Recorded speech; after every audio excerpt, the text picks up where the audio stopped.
Okay, so I'm recording the session so that the folks that come after can take a look. And the idea today was really to do a very small group of people and only present information about the new Oracle Machine Learning Services in limited availability and have you guys ask questions. We have a lot of material that we want to share with you. We have demos that we're going to show.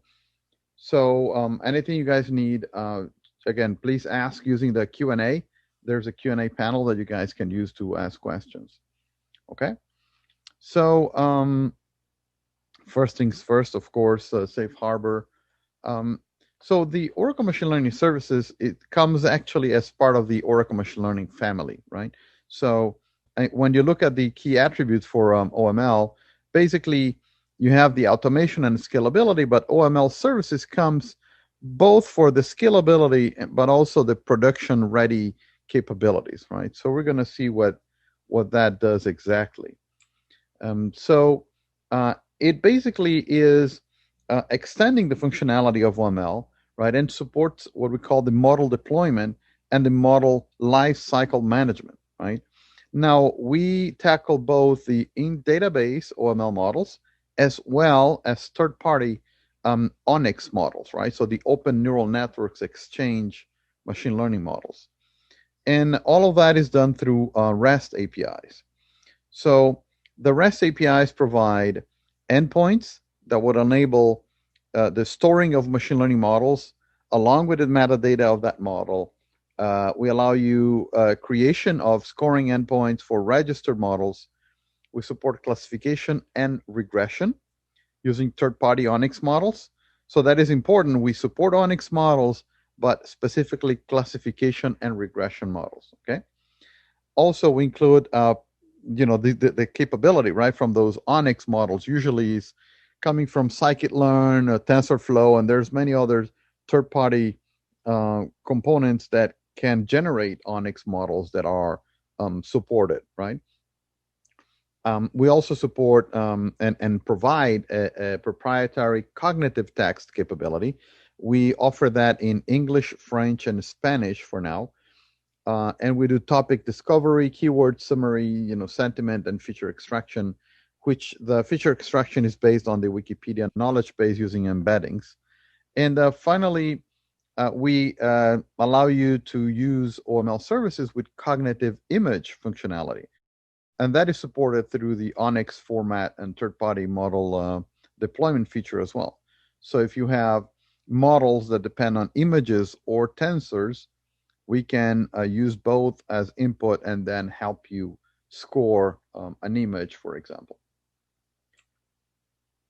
So the basic architecture then is that you have a REST client, and the first thing you do is you pass your user and password for your autonomous database into the OML users endpoint, and we're going to see that specifically. And then you get back a token, right? You talk to your autonomous database. It checks with your PDB if your user and password are valid, and then you get a token.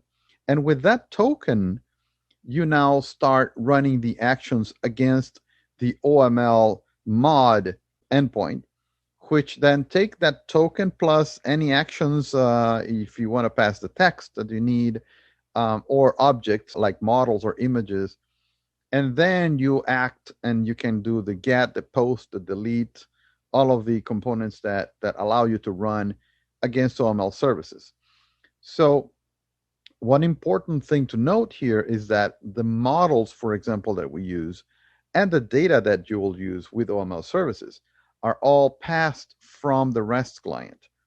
The OML services is not connected to the PDB, so it's not going to pick up your models automatically from inside your PDB, right, in database models. And OML services is also not going to take data and score data from your PDB, right? That is an action that is coming, let's say, to help you with the AutoML UI, for example, right? So AutoML UI, we expect that to be coming in a few months, the AutoML UI is going to automatically look into the models that you have in database, and it's going to publish them using OML services. Is going to publish them as a service, right, as a REST endpoint.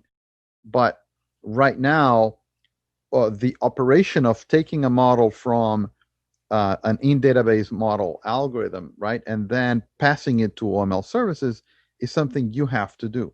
You have to serialize that model, right? And again, we're going to see some more information about that. So these are all the different things that you can do, all the methods that you will work with the OML services. So in terms of administration, you have basically the token. As a generic method, you get the metadata and the open API specification.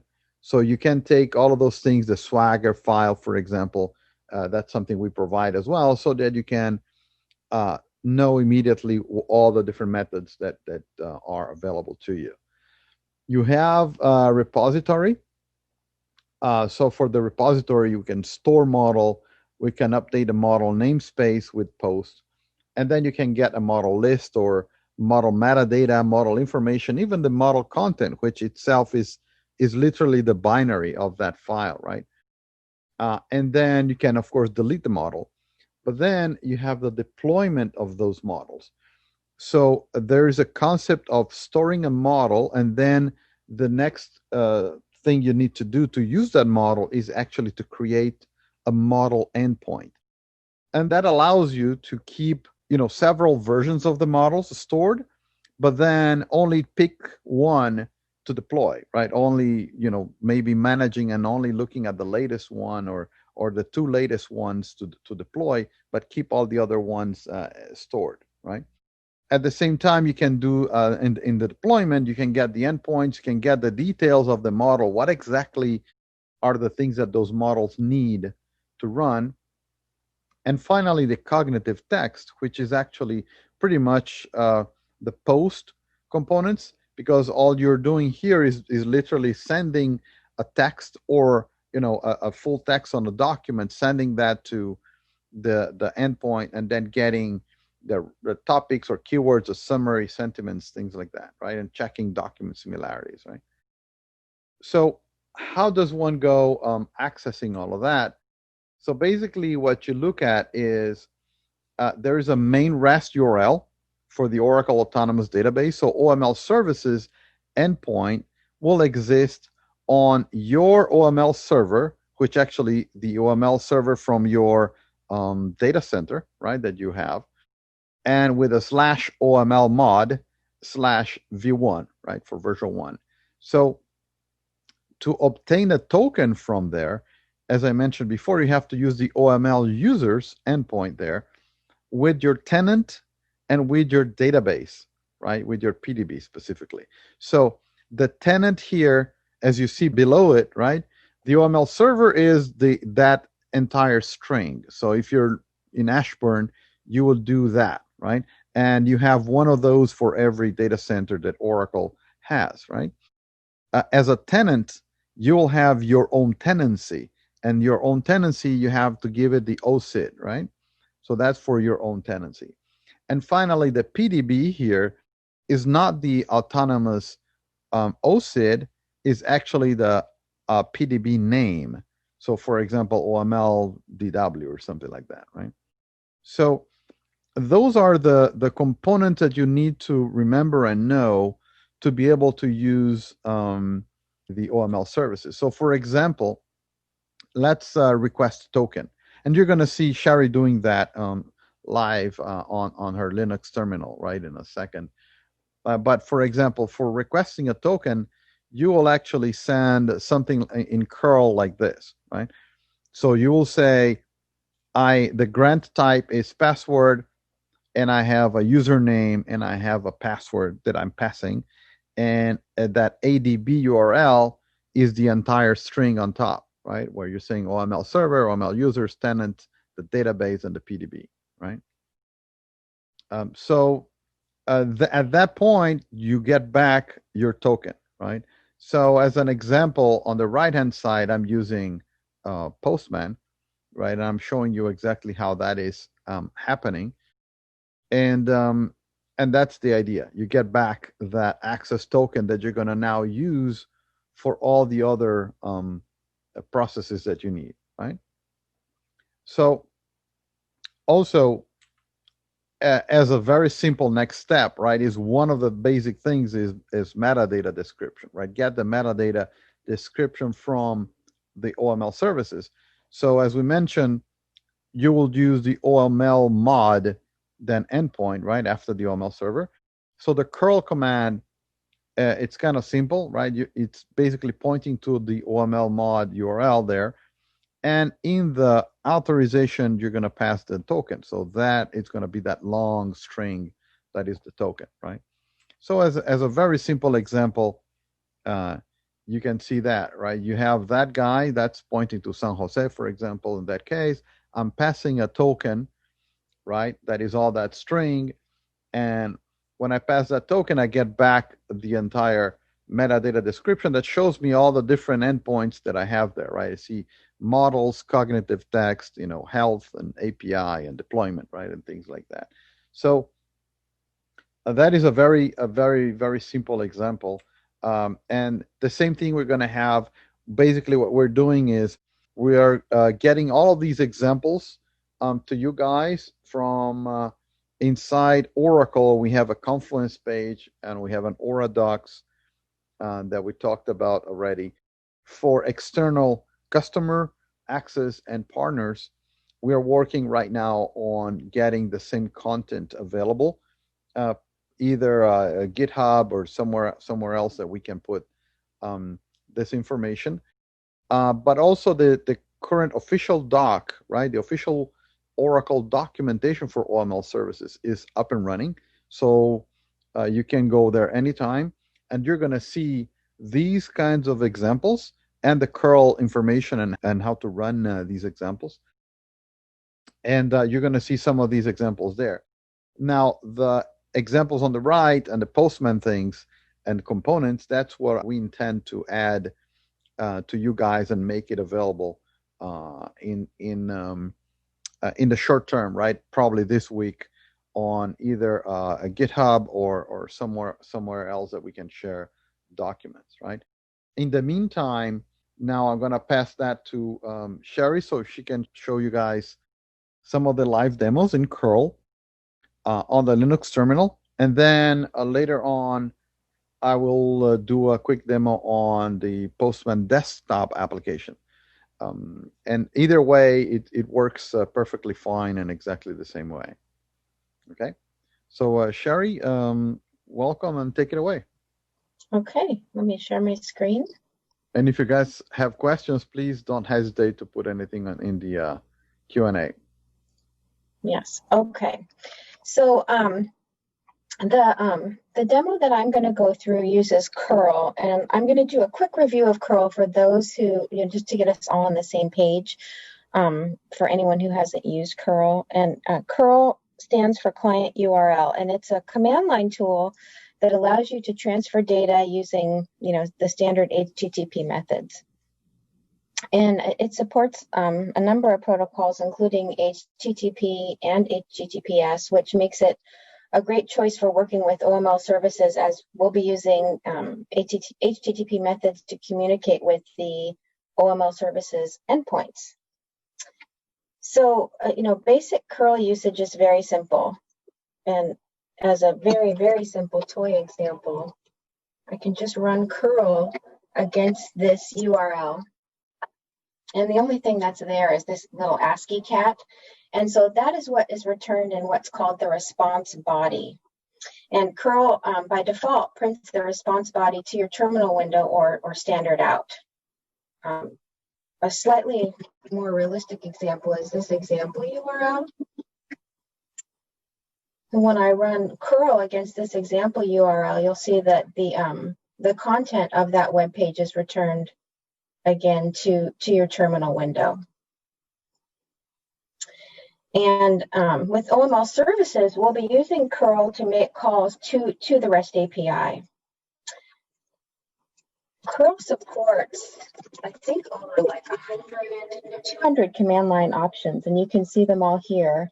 There are a few that we'll be using for our REST APIs and a couple of others that are helpful to know about. The first is if you have a large amount of output, you can save the curl output to a file like this, and then you can see that this file that I saved it to has the contents of the response body contained in it. And another handy option is the verbose option. This is great for debugging. This -v is the verbose option.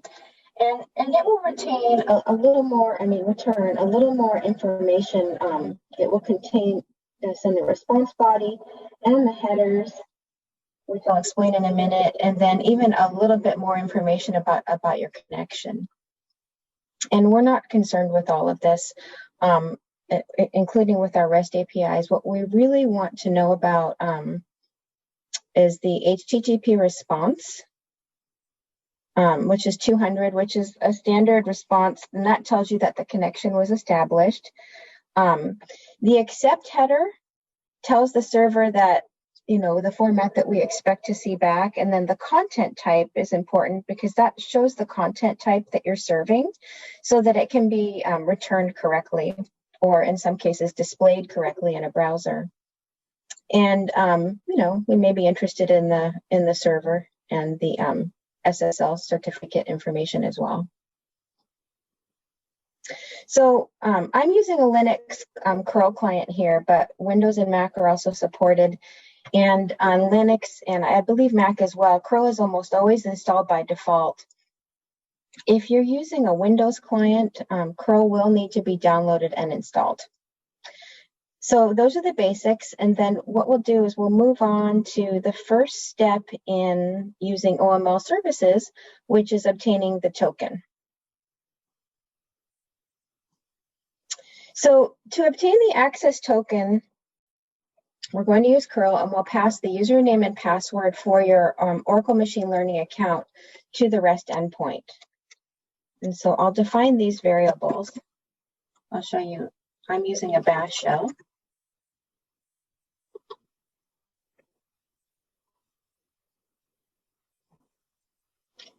So here, OML server is the autonomous database URL, as Marcos mentioned. The tenant is the autonomous database tenancy OSID. Username and password correspond to your OML account, username and password, and then the database is the pluggable database name. And then the curl invocation to obtain the token looks like this. Okay. My token is returned. Right in here is my token. This is the access token. So you can see the tokens returned there, but we also have some response headers. We're using the post method because we're submitting data to be processed by the token service resource. The accept header tells us that we will accept the response as JSON, and the same with the content type. And then this right here, this OAuth2 v1 token, that's the token REST endpoint. You can also see that the token lifespan is 3,600 minutes or 1 hour, and it can be refreshed before it expires. So the next step is to actually export this token to a variable so that we can use it in subsequent curl calls. So that thing is long, and you don't want to have to type that into every single curl command. So here I'll just export it to a variable within these single quotes. And now I've saved it to a variable called token. You can see this is my token, and I'll be recycling and reusing that throughout these examples. So now what we'll do is to actually deploy a regression model. So what I have here is, this is the serialized model that Marcos was talking about. And that's what we'll be using to deploy here. And the workflow contains 3 steps. So the first step is to save the regression model in the OML Services model repository. Then we'll create an endpoint for scoring. And then the third step will be to score the model. And we provide a notebook. Marcos mentioned we'll have a place for that with instructions that show how to serialize a model. And we have that as a Zeppelin notebook and a PDF. And for the limited availability release, we also provide some serialized models so that you can work through the corresponding examples in the documentation as well. So if you just wanted to jump in at this point, you could. Okay, so I have my token, and then the next thing I want to do is store the model in the model repository in the database. And to do that, I'll be sending a post request to the model repository service. Here's the command.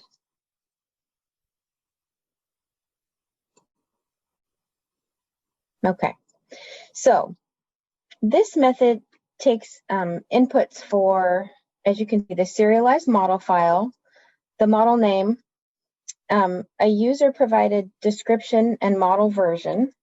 We have model type, a model namespace, which helps you organize your models into, quasi projects, and then whether the model is a private or shared among other users. And also you can see that the token is passed in the authorization header as we discussed. And if you look at the response, which is right here, we have this URI, which is a uniform resource identifier of the repository where the model is stored. And a unique model ID is generated, and we'll use that model ID to create the model endpoint downstream, which is actually the next step. Oh, also, the JSON output is difficult to read in a Linux terminal. It's meant to be machine readable, not human readable. So I'm using this JSON parsing tool called JQ to make the output a little bit prettier. And this way it looks nicely formatted, syntax highlighted. And I'm also using line breaks for better viewability. You can see those here. And these work really nicely on Mac and Linux, but they're difficult to use on Windows curl clients. Okay, so now we have saved the model, so we're going to create a scoring endpoint, and it will be identified by the model ID. And this is a post request, and it takes the model ID and the URI as inputs.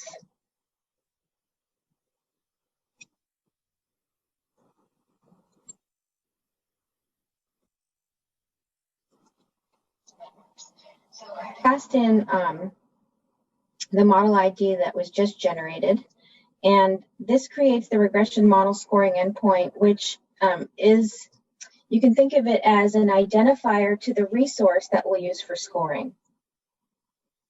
Now I can get more information about the endpoint details. Here's this command. So I'm querying the URI here. If you go up, you can see information about the endpoint. So this is that user-defined model version, the model type, the OML user that created the endpoint, the model ID, description, model metadata, and the model name, and when the model was created and whether or not it's shared among other users. So at this point, we've saved the model in the model repository. We've created an endpoint for scoring, and we're ready to score the model. For this first example, I'm going to pass a single record for scoring. We have the inputs. I use the iris data for this model, so we have sepal width and petal width. And input records is an array. And you have the option of passing a single record, as in this example, or you can pass mini batches of multiple records as well. So, you get your scoring results. This time, next I'll pass a mini batch of records. This is 2 records. So in input records, you can see here's my first record, And here's my second record. And here are the scoring results. And so those are the basic 3 steps for deploying the model. We stored the model, we created a model endpoint, and then we scored the model. And if at some point I decide I want to delete the model, I would first need to remove the model scoring endpoint by sending a delete request. And then I could remove the model itself. You can also use curl commands to do things like getting the model metadata and seeing the Swagger API document for the model endpoints and other things, but I'm not going to show that today so that we can move on to Postman.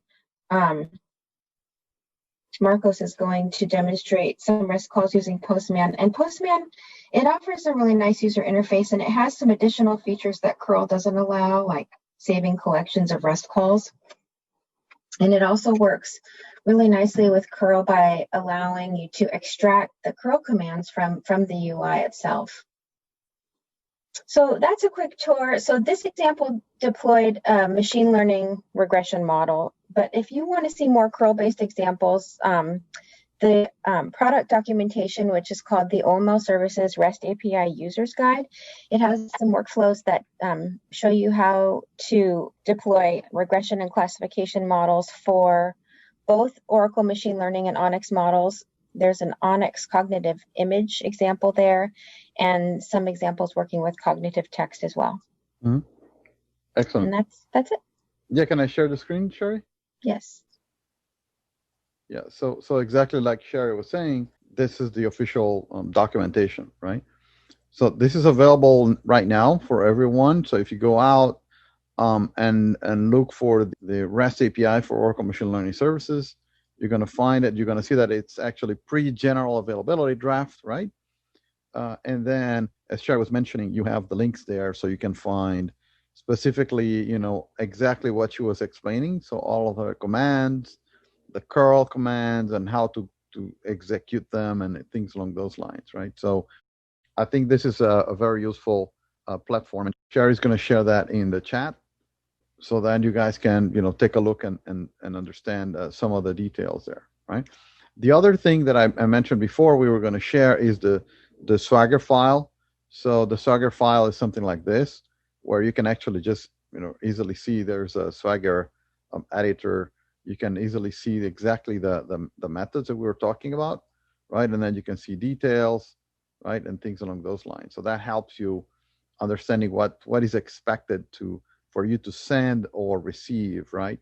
And what are the options there? Also, as I mentioned before, we have these Aura docs. Again, we're going to provide a way for external partners and customers to access this. Right now, we have some of these things available on the Aura docs. So tutorials and demos and some of the models. And Sherry was talking about some of the examples and serialized models and things along those lines. So we're going to provide that, as well as these Zeppelin notebook that also will let you know how to exactly export the serialized models from in database algorithms, right? So exactly how to set up object storage, pre-authenticated requests, all the basic steps you need, and then the DBMS cloud execution and how to enable that in your tenancy, and then do all the steps, right, that you need to do. So creating the models and exporting the file, and then build the model, the algorithm, and then exporting the result of the serialized model to your disk, basically to the directory pumped here, and then getting that in from there into the object storage, right? So that finally, at the end of the day, you have a file that you can send to the environment and register with OML services. So what I wanted to show you guys also is Postman, right? So Postman is basically a tool that helps you with all your REST requests, right? And all the REST URLs, all of the components that you need. So basically you have something called an environment, where you actually establish what are the tenancy, database names, user names, and all the other variables that you might want to add here that are used as the general variables. And then, for example, if I want to get a token, then it's very easy, because then it shows me, there's a header here, a body.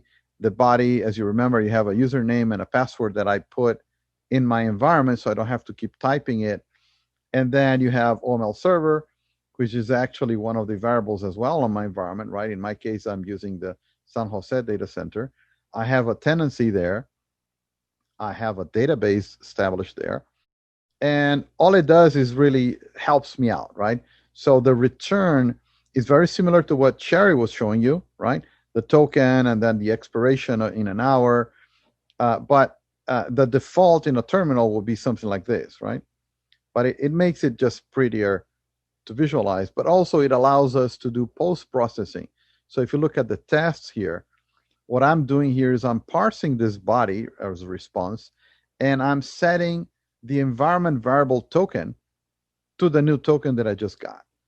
So that helps me out, because then when I look at the variables here, right, now my token is the new one, right, that I just got. And now with that new token, I can then do all the other things. So one of the interesting things Sherry was talking about is the model, right? So I can, same thing, list models, right?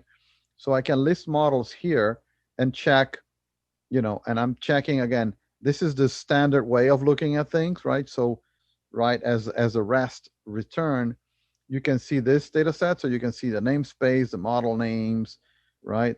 And versions, right? And what is the model type? What's a user that created that?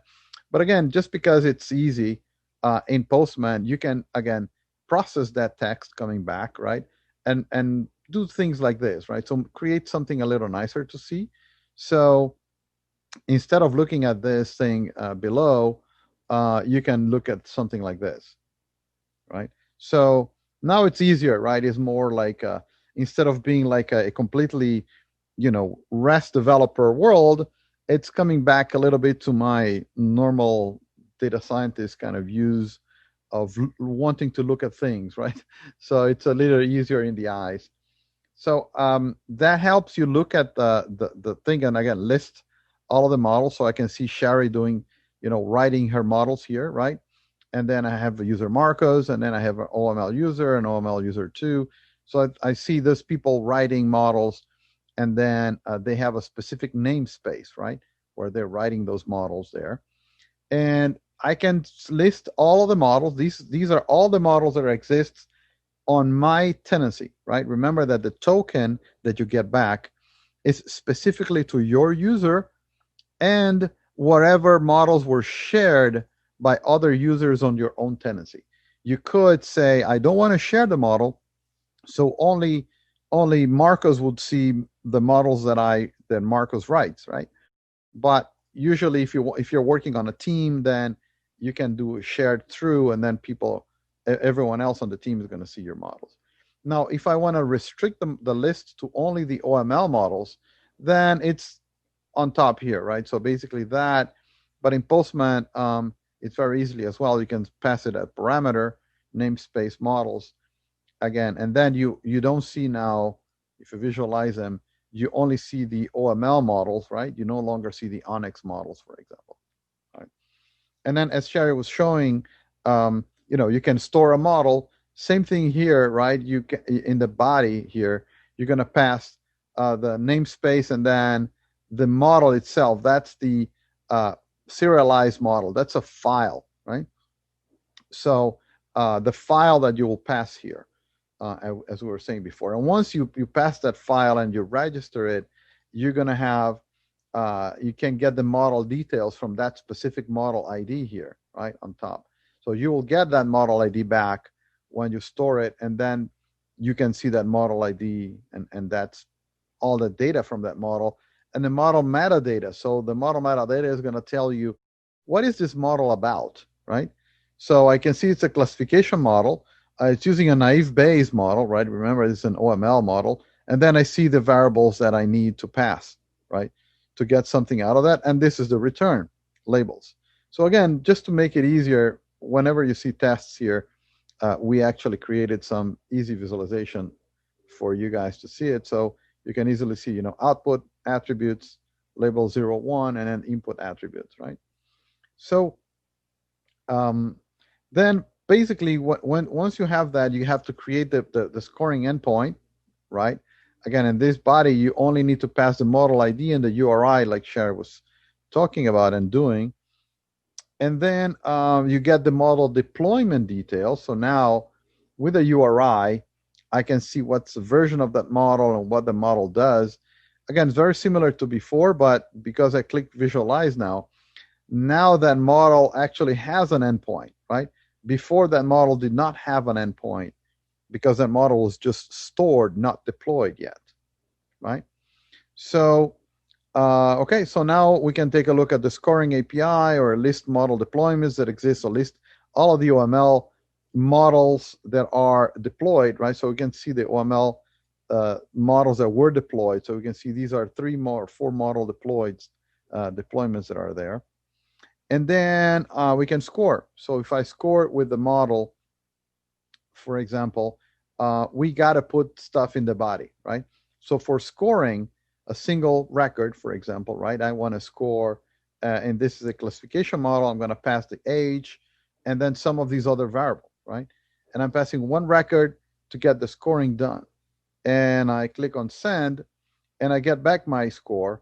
And you can see on the right-hand side here, right, the difference between OML services and your normal REST API, or your even the ORDs, for example, right, for scoring as a query, will be speed, right? So in this case, we can go back to you, in this simple example, 90 milliseconds. So 91 milliseconds, that it's what it took to get back your probability, right? Probability of 0 and probability of 1, right? And again, you can click on visualize, so just to make it a little easier on the eyes, right? Now, you can score multiple records, right? You can run that and request multiple. So I can do multiple classifications. That's the only thing in the body here that I have to do is this. So I finish my first record, and now I add my second record. So I have 2 records here, right? 2 rows to do the scoring. So same thing, I'm gonna run that, and then now it took 660 milliseconds. I got both classifications, right? The 2 records here. And again, if you click on visualize, I wrote some code there that you can, just to make it easier for you to see, what's happening, right? Now, we also have prediction details. So you can say, okay, I not only want to score my record, but I want to see the top end details, right? Show me the top 5 variables or details that actually make that transaction. Why is this record being, scored as it is?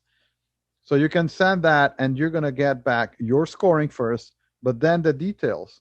So you get the details back saying, this is the weight, right?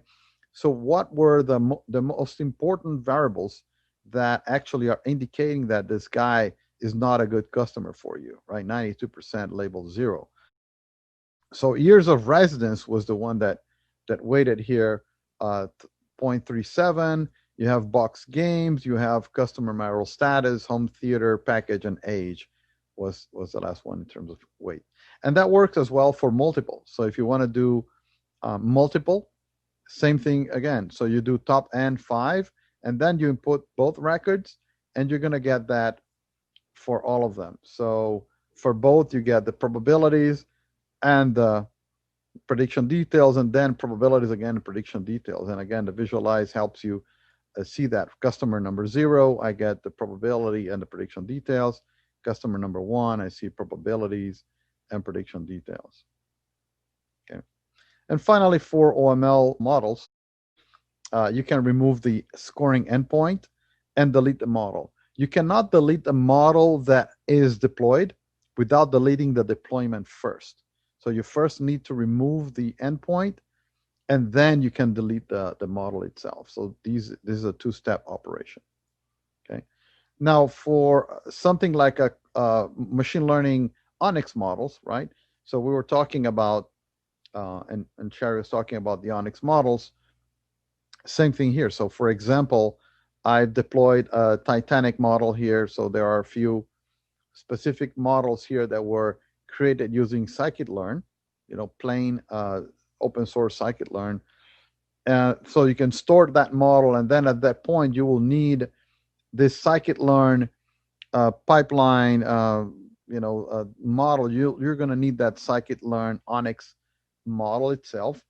In the documentation, we have the details on how exactly we need that file to be sent, but it's a zip file that we expect with the ONNX model and the metadata from that model as well in a JSON format. So all of those things are in the help. And then same thing again, you can get the model metadata from that ONNX model, and basically what you're checking here is what is it doing. So it's doing a classification. It is an ONNX, and then these are the attributes, right? Passenger class and sex and other things, and embarked and fare. And then the output is, there's an output label and an output probability, and there are two labels there, right? So with visualization, you're going to see the same thing again, just a little easier on the eyes. So input, attributes, and then labels, right? So you create the model scoring endpoint as well, the same way we did before, with passing the model ID that you got back when you registered it, and then the URI that you want. And then now you can get the scoring details or scoring REST API details. It's going to be same thing, right? This is the model, what the model is doing, all the entire API, right, from that model. And then we can then score. So for scoring that model, because it's an ONNX model, again, you just pass it as input records like this. So we get the passenger class, sex, age, fare, and embarked. And then what we're going to do now is just send it. So you send that. And all the time when I'm sending all of these commands, I'm always sending these authorization, right, as token. So this is always the token that I'm using, right, for all these operations. So now we got back the scoring results, right? And classification label 0, probability, label 1, probability. And again, visualize is available here. But also one thing to note is, as Sherry was saying, the good thing with Postman is actually makes it easy, right, to transfer that to other languages. So if you're right here and you click on code, you can see the curl command. So you could easily, copy, right, the entire command, and then open up a terminal window, right, and then just paste that entire thing and hit enter, and there you go. So you expect to get the exact classification, probability, and probabilities, right, from there. So in a way, it just helps, right? It definitely helps productivity, right, when you're working with these components as well. And of course, if you're a developer and you're looking for something like a Python request, right? So you have the Python request, you have a Python HTTP client. So you might end up, wanting to run other versions of this. So that's something that that Postman allows you to, right? So it helps you out with that. So finally, for multiple classifications, we can do something like that. So you do the first record here, the second record there, right? That's the way we do multiple in ONNX models. And then when you run it, you get both, right? You get classification for label probability here, and you get basically you can visualize that, right? Customer 0, you got these guys. Customer 1, you got these other probabilities there, right? So I like the idea of using these visualizers here, right? Just because it helps when you're explaining to someone else and not necessarily a developer, right, on what's going on. So finally, the image classification. So we have some examples, but normally you would need to go in and collect your own.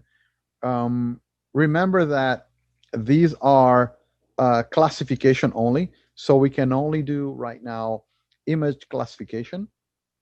That's what we run.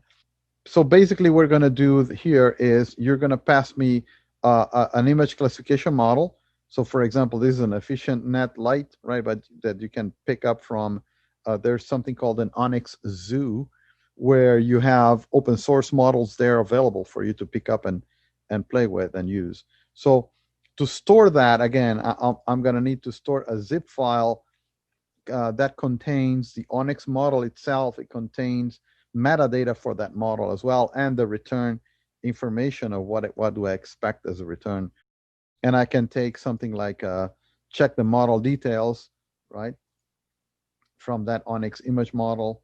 So here are the model details. I get the model metadata, and I see this is a classification model, ONNX.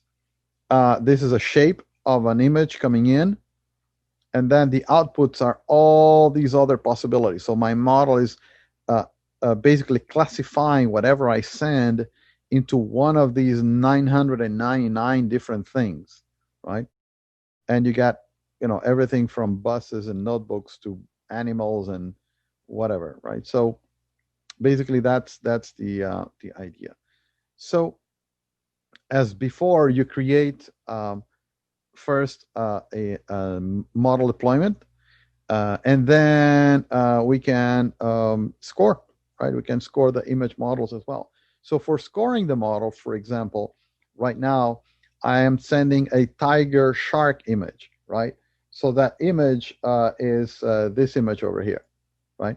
So this is my tiger shark image that I'm basically accessing here because this is a file, right, that I'm selecting, and that's all I'm doing. Again, always the authorization is my token, right? But I send that image, and then what I get back from that model is the probability. So I get the 999 different probabilities for each of these labels.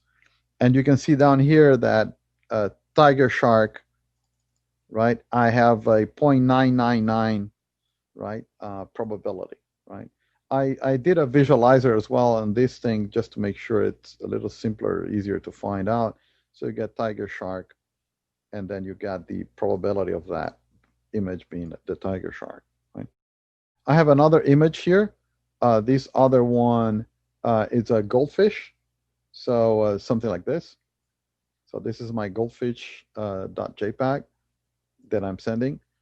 So you send that goldfish, and then you get back uh, of all these results, and you get back the goldfish, and you see the probability here, 0.999 again, specifically for that. And thank God it's not a tiger shark, right? So you get that kind of process. So finally, after we do all of these guys, right? So for the cognitive text, right? So there are a few endpoints for the cognitive text. You can see here we have topics, we have keywords, right? So you see summary, similarity, sentiment, and features, right? So for keywords, something very simple here as something about OML, right? Very simple. So with Oracle Machine Learning, Oracle moves the algorithms, the data, and things like that. And we have the top 5 keywords, right, in this case. So I send that, and I get back the keyword. So I get back the original text that I sent in this case, and then the keyword results, right? So keyword Oracle, algorithms, right? Keyword database, scalability, and machine, right? Again, you can visualize it. It might be easier to read as well, like that. Same thing with summary. So again, in my text here, I get and pick up the that top 5, and then what I'm going to do with that is get now the summary. So now I get this sentences that are telling me, these are the summaries, right? With Oracle Machine Learning, Oracle moves algorithms to the data. Oracle runs machine learning within the database where the data reside. This approach minimizes or eliminates data movement. So it gives me some scores, right? And then some information about a summary of what we do there in that phrase, right? Again, same thing you can do with visualize to see the sentences and their weights there. For sentiment, so looking at that in relation to sentiment, then it shows me, well, it's pretty neutral. It got just a tiny negative somewhere there and a little bit positive, but it's pretty much neutral is what it found. In terms of topics, so same thing again, same text, top 5 is going to show me the topics, right? And text similarity, right? So machine learning algorithms versus the entire text here. Again, you can put two large texts to very long documents, right? And then it's going to give you a similarity score on that, right? And finally, the features here. So the features are basically looking at the Wikipedia embeddings. So you get, I think it's 1,800 different score, basically vectors, right? A vector of, 2,040 something points, right? That uniquely identify whatever text you're passing, right, into this feature vector of these Wikipedia embeddings. So now you can compare text, large documents, you can compare similarity, distance, and things along those lines, right? Same thing is available in Spanish and French. The only thing that is not available in Spanish or French is the sentiment, but all the rest of the components are available. So that's basically what we had to show and talk to you guys today. I see still some questions here, so whatever you guys have. Oh, there's a comment. Okay. Jorge, thank you for your comment. Yes. So guys, whenever you're ready, add more comments and question and answers in the Q&A. But other than that, we intend again to share with you guys that are on our limited availability more materials as they become available. So all the components that we're working on mini demos as well. So anything we can do to help you guys succeed on testing and working with this, basically we're gonna basically be doing that. And then in the mini demos, we're gonna make sure that we create. I created several of these scorings, right? So we have many different things like that, GIF files basically that you guys can add to a PowerPoint slide where you need to do a quick demo or show or even for your own understanding of what's going on. We got the 66 of these little demos that do exactly what we were showing and the things I was just talking about. So with that, I'll open up for questions. And if we don't have more questions, well, definitely, we thank you very much for being part of the of this limited availability. And we want to make sure that you guys get the best out of this. We really want to hear your feedback. So anything you guys want to share with us, any things you guys want to send us through emails, we're completely open and expecting that you guys hopefully start using and testing these over the next few weeks. We know it's the end of the complicated year, and then you got the starting of 2021. So anytime you guys can have questions or can test this, we want to make sure that you guys are successful. So if there are no more questions, then I'll like to thank Shari. Thank you very much, Shari, for the demo and for helping us out. And Thank you guys for being part of the limited availability, and we'll see you guys real soon. Take And care, everybody. take care, and we're going to schedule another session like these hopefully soon as well in the coming weeks. Thank you.